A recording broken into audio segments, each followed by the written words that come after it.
thank you for joining us. Before you fought Oleksandr Usyk, what was the one thing that you thought might be the biggest challenge? Fitness. Your fitness. No, he was so fit.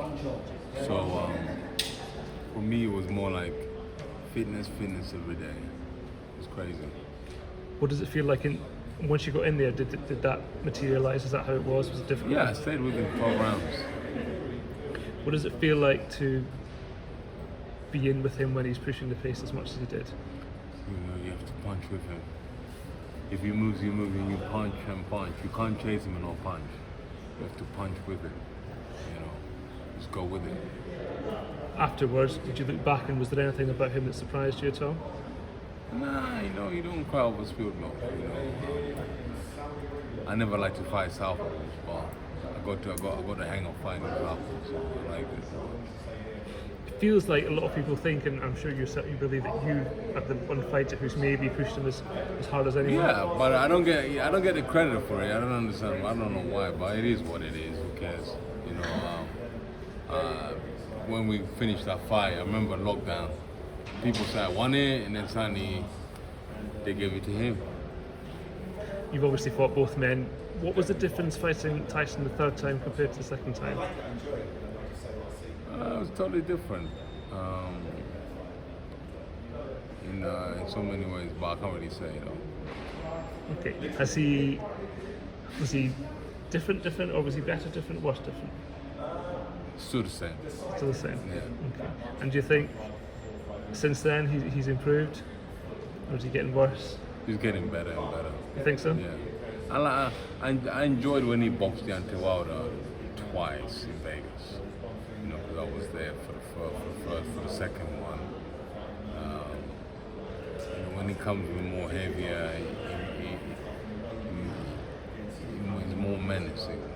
You'd rather see him on the front foot, take the fight to Usyk, rather than the Fury we saw against Klitschko, for example. Yeah. Is that what you think he will do on Saturday? Yeah, I think so. Okay. When you sit down to watch the fight, how do you think it plays out? How do I think it plays out? Like, when you sit down on Saturday, the bell rings, right away, what do you think happens?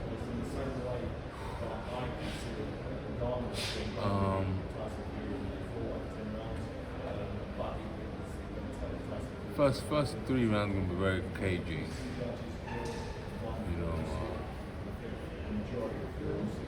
The fight will start materializing much better in the 4th round, but somebody's gonna get caught though. You think so? Yeah. Do you think Tyson was cut a couple of months ago? I think that's gonna open up again. Yeah. Yeah. Similar to the Otto Wallen fight. Yeah, it's gonna open up again. But obviously it's a bit different having a cut against Otto Wallen. And then Usyk. Yeah, it's gonna open up again. And you reckon that could be the difference in the fight in the end? Big difference in the fight. Yeah. What's your official prediction?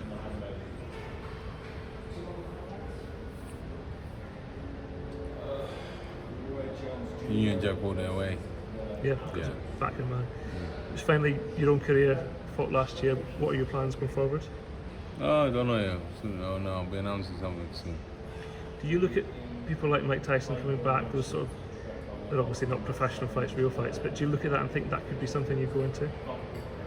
You know what? It's nothing bad of Mike Tyson coming back. I don't know. Yeah, he's getting paid how much? $20 million, selling out 85,000 in Dallas, Netflix.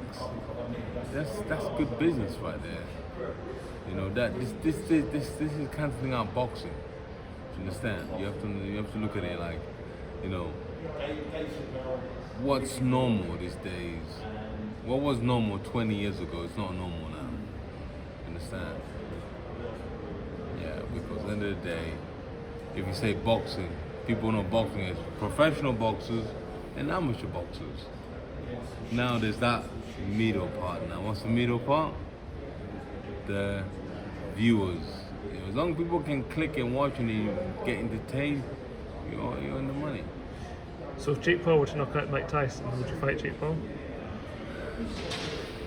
For the right, yeah, why not? For me to sit here and say no, I'll be stupid. Yeah, damn right. Yeah, if they call me, put it this way, if they call me tomorrow, if I was fighting, let's say, if I was fighting Oleksandr Usyk and they say, oh, Jake Paul wants to fight you tomorrow, I get on the plane and go to fight Jake Paul. Because the viewers on that are going to be amazing, the money on that is going to be better than the professional fight. They're making more money than professional fighters. Right. But you're a fan of it. You don't feel like it's taking anything away from professional. It can exist side by side. Because in the day, listen, am I a fan of it? You better be, man. It's like, in Christianity, you marry one wife.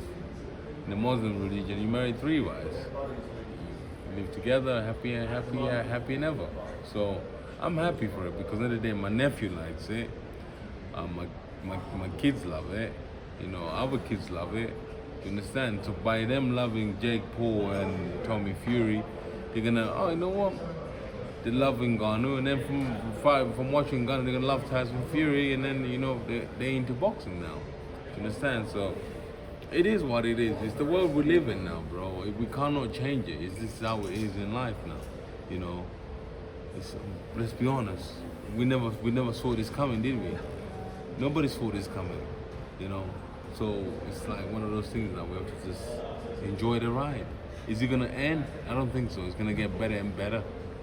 Would you ever want to get involved, apart from the fighting side of it, maybe say, you know what, I'll take some of these YouTubers, whoever, coach them, and make them, they're not going to become great, but make them as good as they can be, give them some direction?